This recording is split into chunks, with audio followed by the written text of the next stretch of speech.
night and welcome back to the channel. Today we are doing cocktails with D. Hello. I know, we're putting you on the center of attention. You guys remember when we did, what was it? Tea with Maty and Elli, but now we're doing cocktails with D. Oh my god, that feels like so long ago. I know. I feel honored. Yeah, this is like a grown version of, I guess, tea with like Elli and Maty. Mm-hmm. So today we are going to do a segment called Advice We Would Be Giving to Our Younger Selves. So we really kind of thought of things that individually we would have, like if we were to go back in time and speak to ourselves when we were like 20, what would we tell ourselves? So hopefully if you're younger than us, you can learn. And if you're older than us, then drop in the comments down below and let us know what have you learned in all the years and advice that you have. Learn from our mistakes. Don't repeat our mistakes. Hopefully, you know, but some things you really do have to experience them, unfortunately. Who wants to go first? I think we should do Maty. I think we should start with Maty. Yeah. Why? Because I'm the oldest? Yeah, I think you have the most wisdom. Also, I feel like you're the most prepared. You have your phone out. Yeah, that's true. Well, yeah. Yeah. I feel like Maty just, I don't know. She's just like the mom out of all of us. So I feel like, yeah, you go, Maty. I don't know. As I approach the end of my 30s, I feel like I look back at my younger self with so much love, compassion, and grace. Because I feel like when I was younger, I was so harsh on myself for the mistakes I made. Yeah. And then when I look back, all I want to do is hug that little girl. Yeah. Aww. So what I would tell that young girl today, I feel like the number one advice I would give young Maty was that not to place her happiness in the hand of somebody else. I feel like when I was younger, I felt like other people were responsible for my happiness, and I was seeking what I was not able to give myself. So I didn't prioritize myself, I didn't take care of myself, I didn't love myself, but I expected somebody else to do all of those things for me.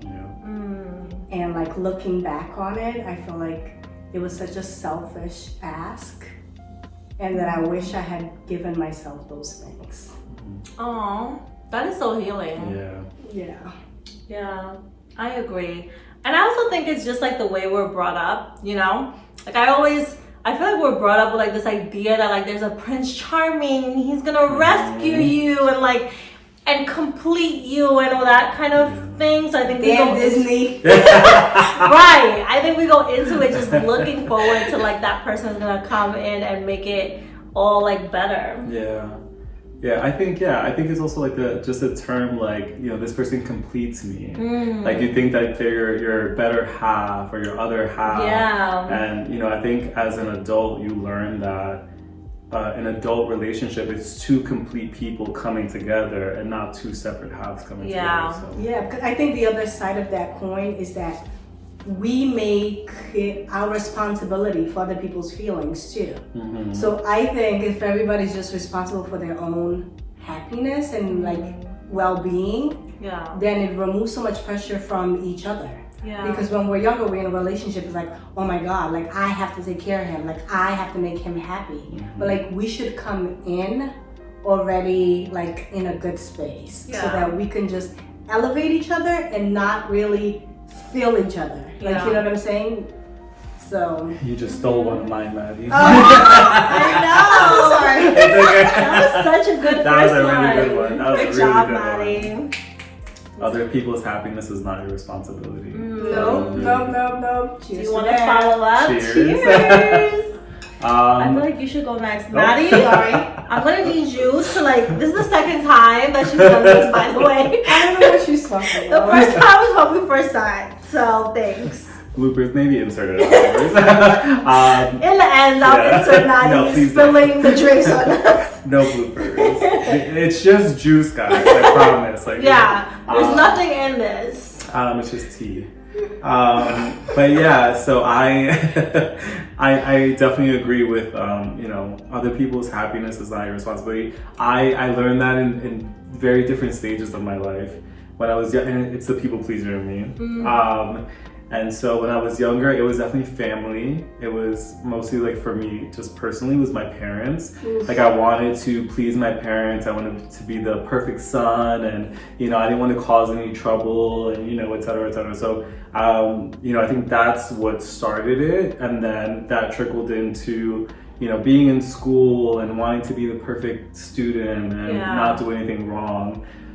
And then that trickled into relationships. And then once I got into a stage of my life where I started to rebel, it was really bad because I didn't know who I was, because I was, my entire childhood into early adulthood was spent pleasing other people, that I just began to lash out in a very rebellious way, and that caused me to make a lot of mistakes. And so, you know, it was an interesting time, you know, so I would say, definitely, you know, learn who you are.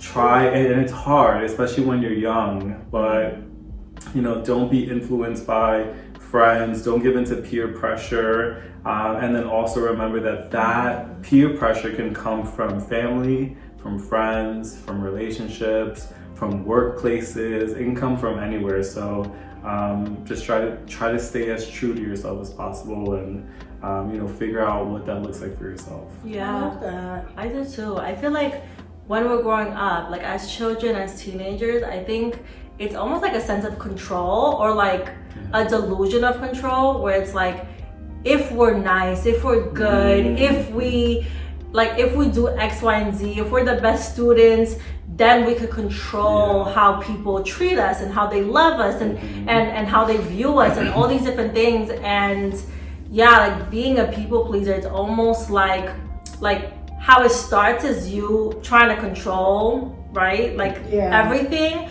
but then it steps into, like, if you're not aware of it and if it's not something you address, it's like a double-sided coin. And I spoke about this in another video of like narcissism. And if you're not careful, being a people pleaser will put you in a position where you end up with a narcissist, because it's like a double-sided, it's like a double-sided coin. So yeah, definitely something to be aware of. If you're younger and you can spare yourself, please do, and address that early on. I'm gonna put this down because I'm gonna look at my notebook. I have to write mine down because, you know, baby brain is a thing. And I'm not gonna remember them. Okay, so the first one I'm gonna go with is, you don't need to validate your feelings. Your only job is to approach your feelings with curiosity, space, and empathy. Feel what you feel and don't feel the need to apologize for having them. I would tell that to my younger self. Yeah, that was a big one for me, because I always feel like I always had to not only mask my feelings, but I always took other people's feelings, like prioritize them over myself. Like at times, like I didn't want to feel what I was feeling because I didn't want the other person to feel something else. So yeah, I'm just at a point where I feel like today I'm gonna feel what I feel. I don't care how uncomfortable that makes you. And I also don't shame myself for having certain feelings. I approach myself with a lot of empathy and curiosity and ask myself why I'm feeling fear or shame or whatever it may be, good, indifferent, negative, it doesn't matter.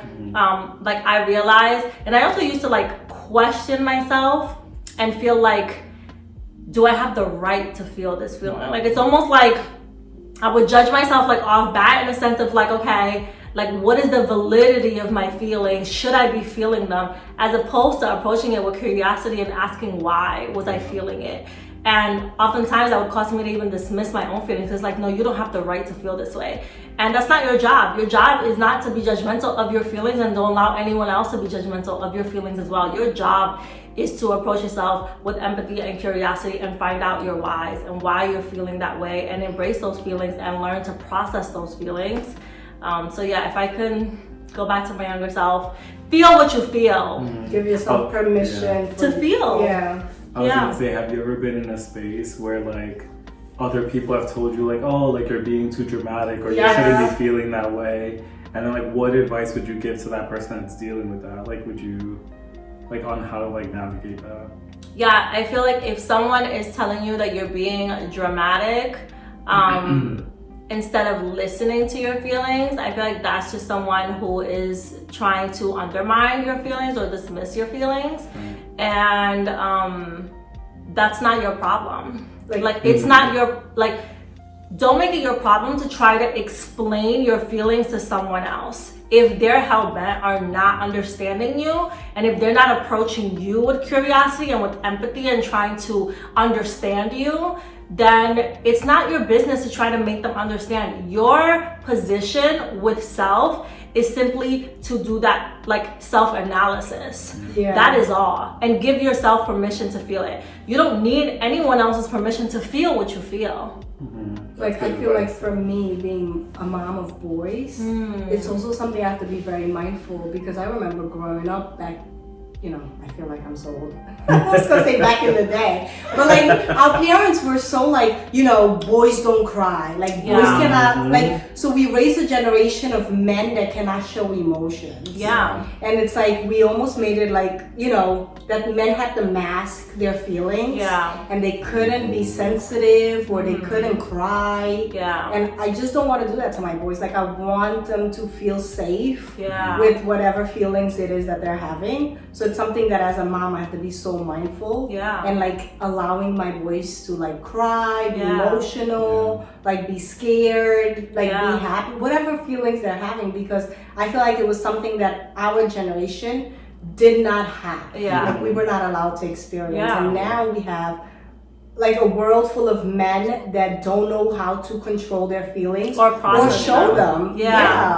I think with the younger generation, it is getting a little bit more talked about. And I think like it was a really great advice that you gave, because I think if it is like an irrational emotion, you know, say as a child that they're scared of something they really shouldn't be scared of, or you know, you just need them to trust you, or you know, whatever. You want to understand where the fear is coming from. There's a why. And you talk to them, and then you show them, you know, maybe what they're feeling is like, hey, like let me help you through this emotion. And so you help them almost process it and get through that. Because ultimately, and even with myself, like I realized that like in the moment, right, when I feel something, if nobody else is doing it for me, I have to do it with myself. Which, what do I need in this moment immediately to feel safe, to feel better, to feel good, whatever it is, I need to address what I'm feeling, and I need to give it to myself. And so if we do that for other people, as opposed to like putting judgment on like, oh, you're being overly dramatic and you're doing this, what do they need in this moment to feel safe, to feel understood, to feel heard? If you do that, you will be a safe person for whoever you're in a relationship with. That's awesome. Yay, Tilda. Pass it to you.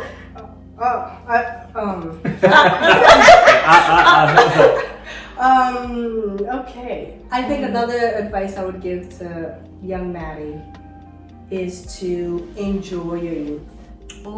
I feel like I was in such a rush to reach adulthood. That I did not really enjoy being a young adult. And if I could go back, I would take my time. Adulthood is overrated. It is a trap. Super overrated. Do not run to it. Like, slow walk. Very slow, because this is real, y'all. And I felt like I became an adult so fast. And I wish I could have taken my time, like traveled more, had more fun, gone out more, like done all of those silly, like youthful things. Like that feeling of being completely free and irresponsible to some degree. But because I felt like my life got so real so fast. You know, I was a young mom, and like I had big responsibilities, so I had to grow up really fast. So I wish I would have enjoyed my youth just a lot more. I totally get that. I know, we were rushing. Remember high school? Oh my god, we were grown. No, we were so grown. We were literally in high school, and we were like, we thought we were so grown. We wanted to be with college kids. Like, we were like, we're beneath this. I mean, we're above this. Like, they are all beneath us. Like, we're so over high school. if I could go back, my high school experience would have been completely different. Totally. Yeah, it was like we didn't even want to be in the school. No, we didn't want to be in no programs, nothing. I will say too, it's like people also like will gaslight you into telling you that you're an old soul, you're so mature for your age, and that's a whole other topic. Yeah. We're not gonna get into I that. literally was telling him the other day, if you're young and someone is telling you like you're so mature for your age and they're an adult, red flag, red flag, red flag. Literally run. Run for the hills. You're a child. Yeah, you're a child. Find a safe adult. Yeah. No adult should be telling a child you're so mature for your age. Like that is horrible. Yeah. So yeah, we were totally in a rush to grow up. Yeah, grooming 101. Yeah, it's ghetto over here. Don't do Yeah. it. Take your time. Yeah, no. No rush. And I think that's why like we look at each other sometimes and we're like, we're the adults in this situation now. I Like know, we're like, still figuring how? it out. Like we're still figuring it out. Like how did we get here? Like, who put us in this position? Yeah, no, we didn't ask for We're this. taking care of other beings. Yeah. Why? I wonder if like this is how our parents felt. It has to be. It has to be. There's Or no they felt like they manual. had Like it all. we're all living life for the first time. We're all figuring it out. It Yeah. has to be. Our like- parents were really good at pretending like Yeah, they had it for all sure, together. for Yeah. Because I tell my kids, I don't know what I'm doing. We're gonna figure this out together. But I think now as an adult talking to my mom, I'm like, oh, she definitely does have it together. Yeah, I know. Like, and my mom is obviously like older now. Right. And I'm like, oh, you still don't even have it Yeah. together. Yeah. We're all learning. Like, girl, let me help you out. Yeah. We're all still learning. I feel like Oh I'm my raising God. my mom today. So I Still. knew back then she did not have it together. But when I was young, I thought she did. Yeah. If you're lucky enough to have your parents in adulthood, get ready to take care of them. Yeah. Oh. Yeah. You're I guess I'll next. go. I was like, I felt your eyes looking at me. Okay. So I guess I'll share something about relationships. And so obviously they know I'm such a relationship person, you guys. He's such a lover. I love He's a lover love. boy. I love love. And so I have had my fair share of relationships throughout my young adult life into adult life.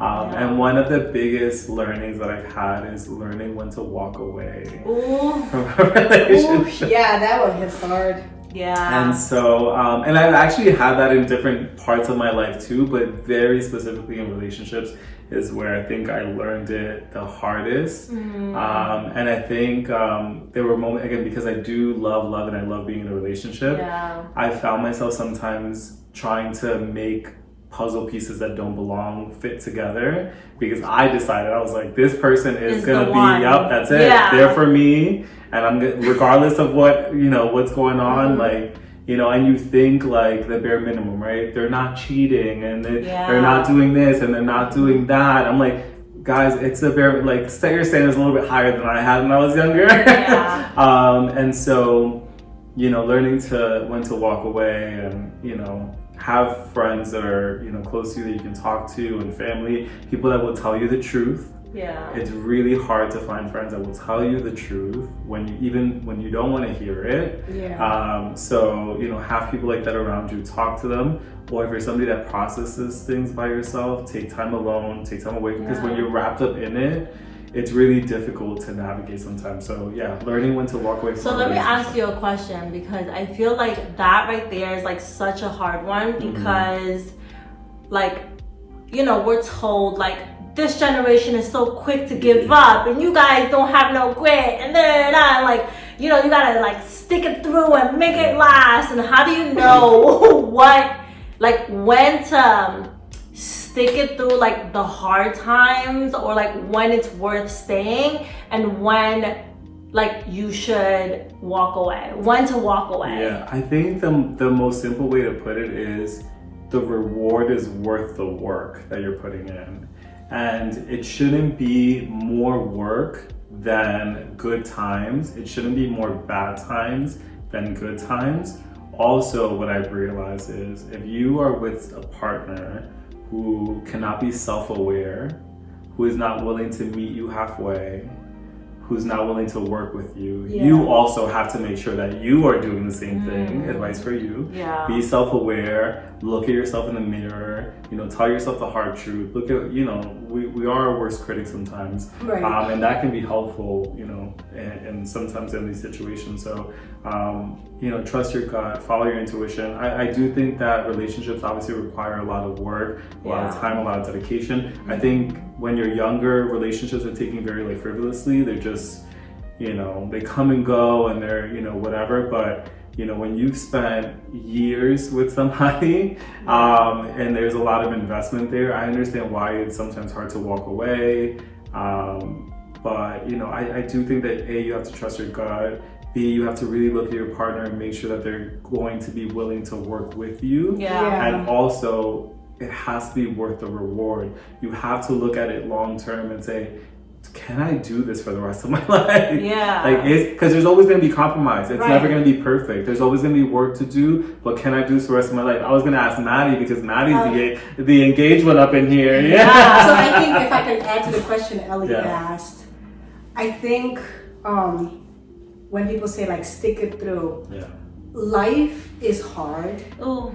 And we're going to face challenges. So I think it's if the challenge is outside of us, just things happening in our world, in life, and we're fighting together to achieve these things and, and better ourselves. But if we're constantly fighting each other, if the daily fight is with each other, that's a red flag. But if we're going through struggles because life is happening and we're just trying to better ourselves and grow as individuals and grow as a couple, that's a different thing.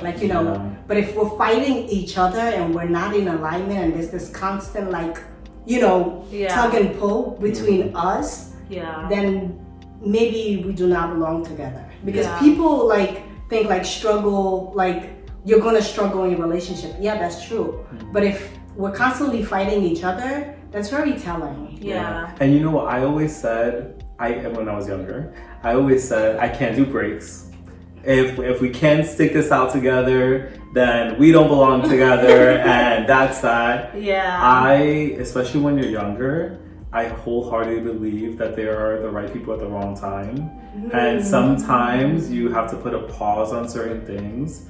Because if you keep pushing something and the situation gets worse, you're going to get to a space where it's not going to be repairable. Yeah. So then you're going to wish that you took a break. Yeah. But at that point, it becomes very difficult because there's a lot of hurt that can happen. Much damage. And it's hard to go back to that. So I would say, especially when you're young, and if you have a partner that, you can speak to and speak honestly with, I think that breaks are okay, because you're both still developing as people, you're still learning yourself, and don't go crazy, but still find yourself, and breaks aren't the worst things in the world. I think to piggyback off of that, knowing when to let go is if you guys are getting to a point where they're hurting you and you're hurting them, I think that is when that this damage can lead to the point where there will be no turning back, or you've lost respect, you've lost trust, certain things that are really hard to move past. That is time to let go. And it doesn't mean letting go forever. Like he said, you can take a break, but knowing when this is just not working, you guys are forcing it, and it's leading to just toxicity. I feel one of the biggest mistake I made in the past was I felt I had to give it everything, and until I had tried everything, I couldn't walk away. I had to be able to tell myself, I had to tell myself I gave everything I had. I tried everything to make it work.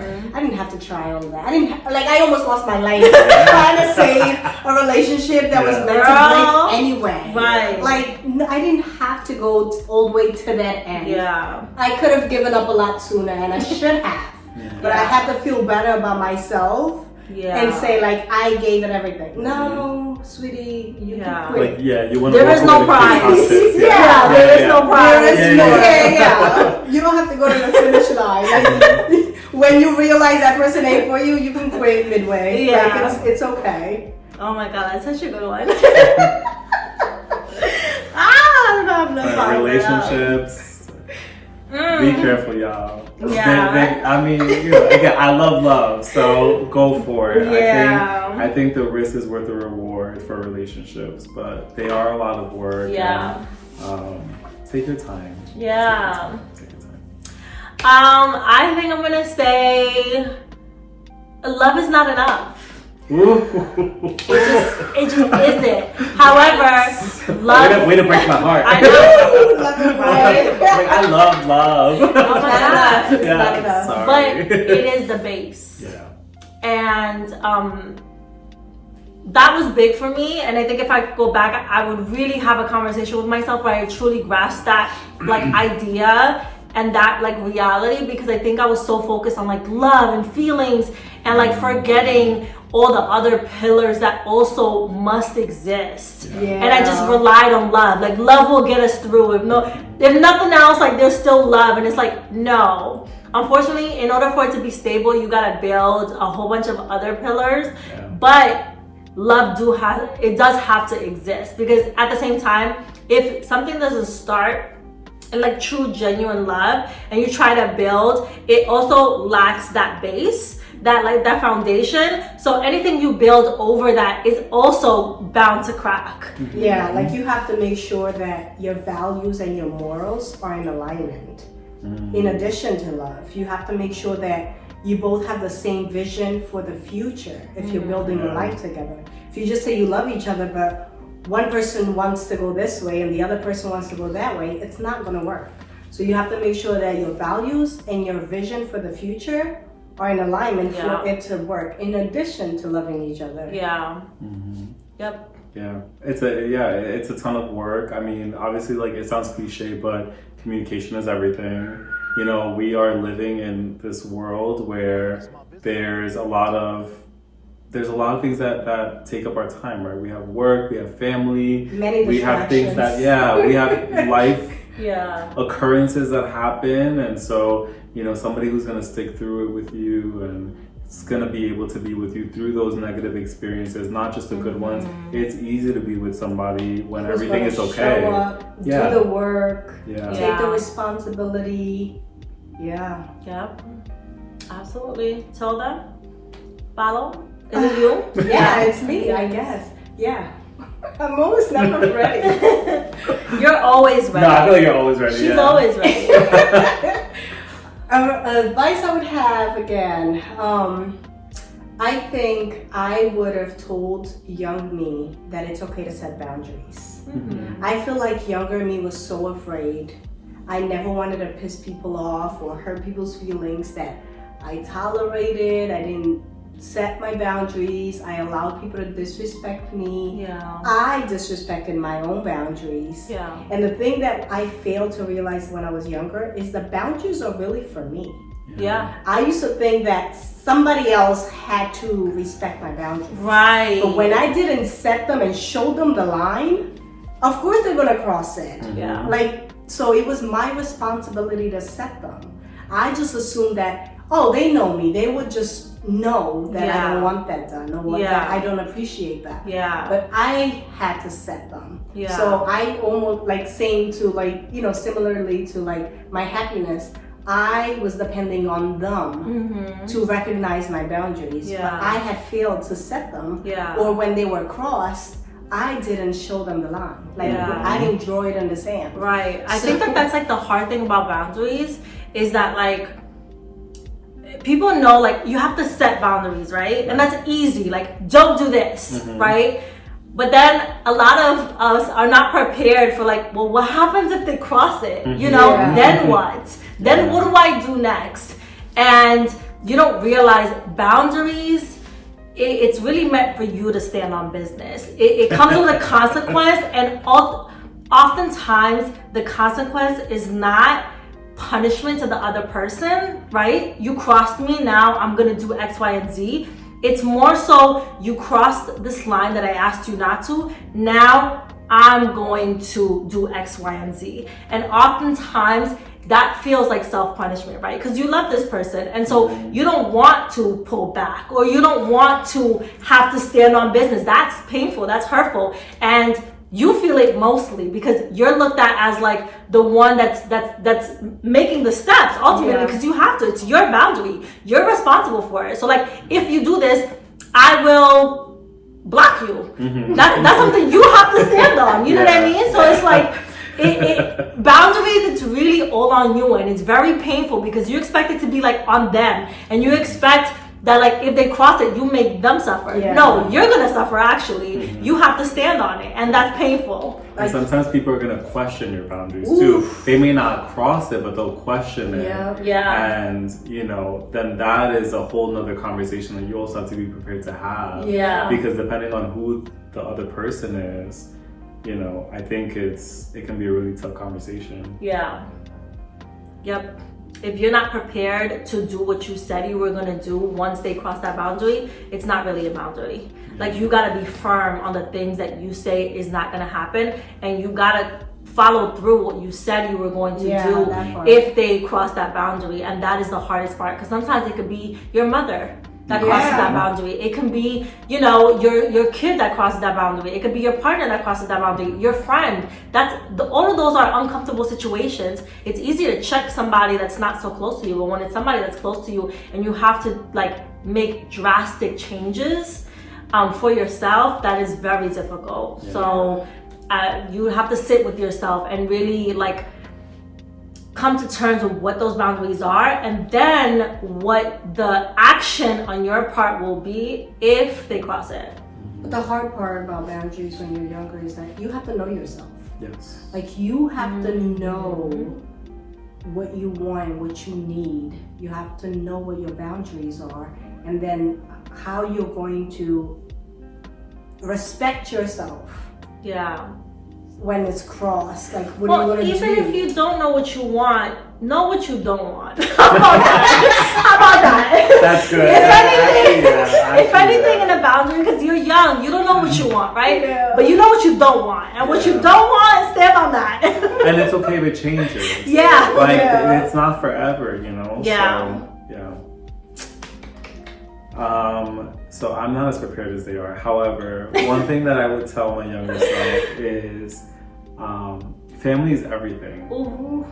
I think when I was younger, you go through, again, stages in life where you have your friends that you go out with, and then you have, you know, like different crews of friends for whatever reason, and these very like temporary people. And by family, I don't mean just like your biological family. We're all family. I just mean people that are very, very close to you that you look at as family. And then I'm fortunate enough to have my family, like my biological family, be very close to them. So I think when things are really tough, your family is always going to be there for you, and having that support is extremely important. And sometimes you distract yourself with, you know, relationship that's temporary, friendships that are temporary, you know, just different things that are just very temporary. So, and you know, it's okay to have temporary, you know, those have their place in your life too. So don't forget to continue to have them. Not saying to like get rid of everybody in your life that's not permanent or you think won't be permanent. But definitely always remember your family and invest in your family. Celebrate your family and make memories with them. I think when you're younger, I think you take it for granted and you feel like they're always gonna be there, and you forget that like time is fleeting, and also like, you know, those times and memories are important, and it's important for you to pour into those relationships that are gonna be long lasting. And I think as you get older, you just have gratitude. Like, I'm so grateful for you guys, honestly. Like, it's so good to have people in your life that like know you. And know you, like, not like how you show up, but know all of you, like, you know, the bad, the good, the indifferent, everything, and they love you and they show up for you no matter what. Those are your people, and when you find your people, hold on to your people and pour into your people. They don't come often, and it doesn't matter what you're going through in life. It doesn't matter if you move somewhere, if you nothing matters. Like, those people will always find a way to be there for you. And that's when you know it's real. Oh, nice. Can we cheers? Cheers. Cheers to family, y'all. Okay, so my turn. Okay. So, if I can speak to my younger Ellie, I would say abuse doesn't always look like abuse, but it always feels like abuse. That deep pit feeling in your stomach when you know something is wrong, someone is trying to break you down.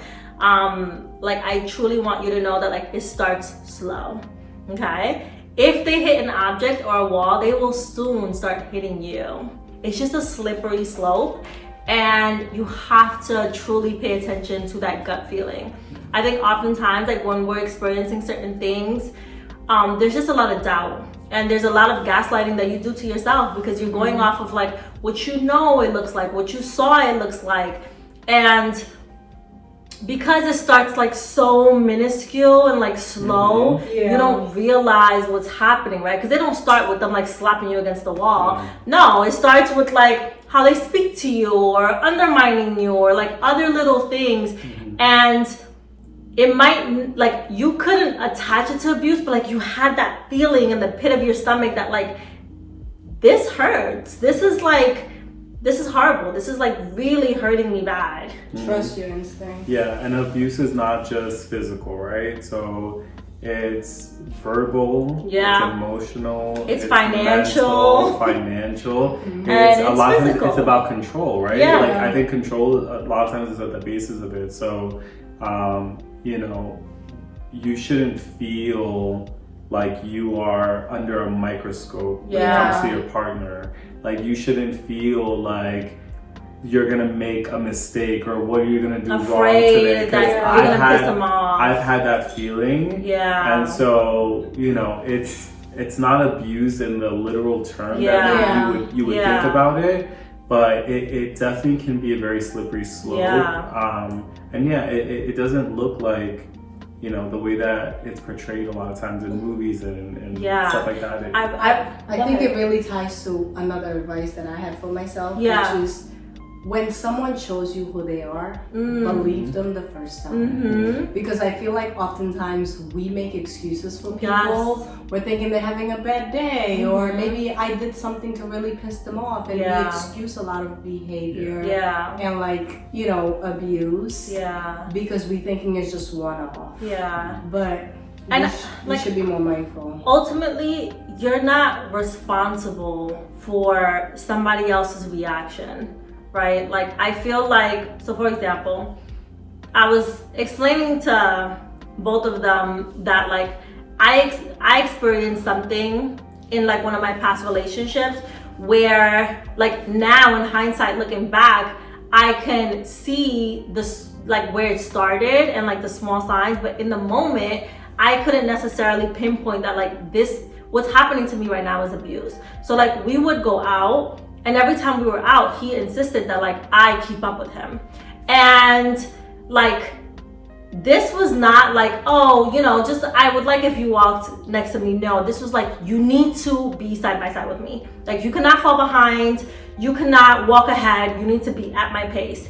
And I'm 5'4", so I'm like fairly short. I got these chunky little legs, and I could only walk but so fast, right? But this person was like maybe 5'10", I would say. Not super tall, but like taller than me. And they walked really fast. But not only did they walk really fast, I'm telling you, they made it a point to like power walk. So I'm practically running to keep up with this person. Like I'm like power jogging to keep up with this person. And when I would fall behind, the belittling and the backlash I would get, whether in public or most of the time private, was horrible. And like, I would get so much anxiety every time we stepped out because like I had to keep up with this person, because like I didn't want like what would come with not being able to keep up with them. And it was something so stupid. It was walking. Like, why? That sounds crazy. You know, like, why can't you just walk at my pace? But like, it was so small, and I didn't know that it was abuse, and it was definitely the start of abuse. And I'm curious, like, what made you like just let it go and be like, oh yeah, I'm gonna try? Because it sounded like you tried to keep up with him. Yeah, and I tried really hard. Was it that you just didn't think it was a big deal, or like, what made you be like, yeah, I'm just gonna like do because this thing that he's sometimes asking when people for? are abusive, they justify it. Like, for example, like he could have probably said like, I'm trying to make sure that, you know, I protect you, you're Yes. safe, so you're next to me. Okay. Yeah, it was definitely like like I remember once we were like at a store, and I'm just like you know how we like stop and we look at things. It's like Target. Like I'm gonna stop at every corner and I'm gonna look at something. Like I'm a girl, and this was like when it first started. Like my very first experience. I remember just being like, huh? You know, I had never experienced that, and yeah, like when we got back, it was like, you don't care about us. Like, I'm just trying to protect you. You make it so difficult. And like, you're not being this and that. And like, I felt horrible because I'm like, oh my God, like, he's really trying to protect me. And you know, like, he cares about me so much. And like, why am I so stupid? Like, why am I not, you know, making it easy on him to like, just, like, it's something, why can't I just keep up with him? Like, am I dumb? You know, and he would say these things, like, are you stupid? Like, it's not that difficult. Like, he would be like, it's not that hard. Just, like, walk next to me. And then I'm like, but it is hard. Like, I'm literally running. Like, you know? Like, I'm running. Why do I have to do that? And I didn't question, like, why. And I remember that feeling of, like, something is really wrong. And I really felt like, this is really dangerous. But at the time, even though I had that feeling, I felt like, well, what am I gonna say? He's abusing me because I'm not keeping up with him. Yeah. Like that sounds so stupid, yeah. and it don't sound like abuse. Like if I call somebody and I'm like, hey, this guy is insisting I walk next to him, you know, they're not gonna be like, girl, he's abusing you. Yeah. So I was just like, you know. Yeah. And that's what it is. Like, you know, it doesn't always look. And again, like abuse, right? We're just using that as like the general thing, but it doesn't always look the way that you think it is, and you never know the way that something starts, the way that it could end. So like Maddie said, when somebody shows you their character, believe them. I think as a guy, I would say like, if I'm walking with a girl or a woman, I would slow down. Yeah, you would. I mean, we walk together all the time, and I'm like, okay, 5'10" is still tall. I am 5'10", and it's pretty tall. It's pretty tall. So you know, and I don't feel like I'm walking slow. So like, it's just like a natural cadence that you pick up when you walk with people. So and especially if a woman is in heels. Yeah, that's even more challenging. Yeah, I mean, it's just courtesy, and so you know, it just sounds really silly, but it's a control. It's about control. Yeah, and control is always abuse. You know, that's where it comes into abuse.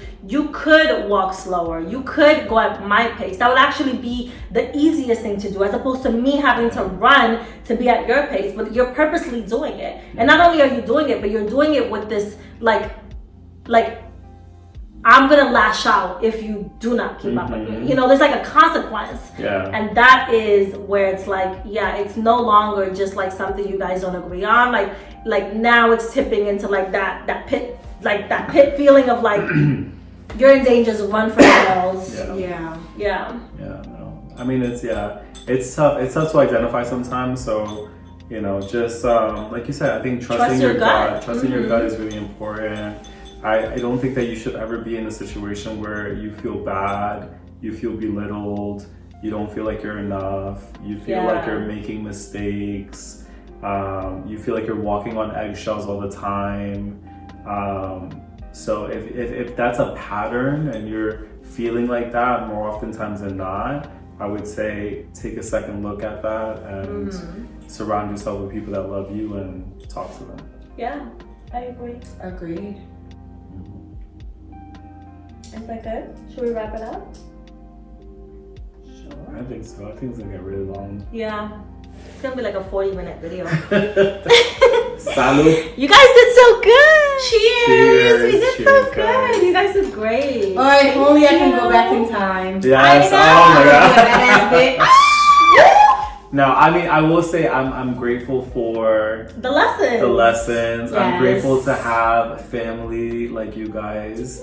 I'm grateful for a lot of experiences. But again, I think, you know, as adults and Yeah. people that are getting a little bit older, now I'm Yeah. turning to Maty, as people that are getting a little bit older, you know, it's important for us to like share and speak about our Yeah. experiences, to pass on the baton and hopefully spare them from some of the mistakes that we've made. Yeah. Like, grow. It's okay to make mistakes.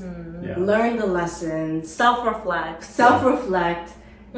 Be better. Yeah. Do better. Yeah. And take care of yourself mentally, spiritually, emotionally. If you're young, please take care of yourself physically and mentally before, because we oftentimes start addressing things when it's too late. So do it now. Yeah. Love yourself. Preventative is better than repairing. Go to the gym, do all the things, okay? Before you seek love externally, Internally. I give love it to that. yourself, okay? Yeah. Also, it's okay to be immature. Like, Yeah. be immature. Yeah, be young. Be immature. Please, be Yeah. young. Yeah. Be young. Cheers. Thank you so much for joining me. Thank you, Maty and D. Now, you guys were amazing today. I hope Thank you. that we shared some good gems. And if you guys have any good gems, please comment down below and share what you learned. Yeah. You guys already know you can follow me on all my social media platforms @_Elli Soul. That's @_ELISOUL. Yes, we're gonna be reading all the comments. I We can't are. wait to see what you guys are gonna share. I'd love to learn from everyone else, so please Yeah, share. we're at that age. We're Yeah. 30. Like, we want to know it all. We no longer want to experience it ourselves. No, yeah, please help us. I love you guys. Don't forget to like, comment, and subscribe to the channel, especially if you like today's content. I will see you guys in the next video. Cheers.